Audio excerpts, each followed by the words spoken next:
Hey, welcome to Money with Mark Albert. So the park is done, and then most people have left. And just going to show you the park. They put some stuff around it because the cement has to dry. So this little thing here, you kind of just get on it. Everyone goes on it, and I think it spins around. So that's pretty cool.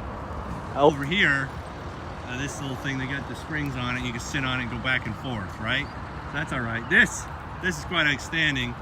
Look at this. They got the you can climb. See that? You can do all that climbing here. The slide, it's a triple slide. Pretty outstanding. Triple slide. Kids are gonna love this.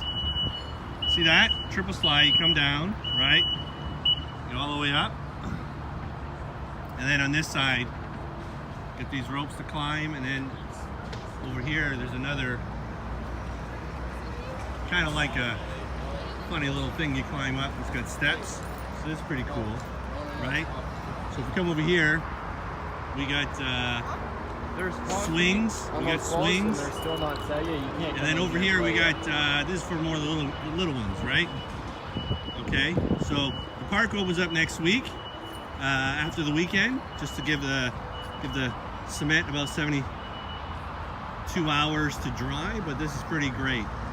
And to think we did all of this with 300 people in about 6 hours. So this is awesome. And thanks for watching.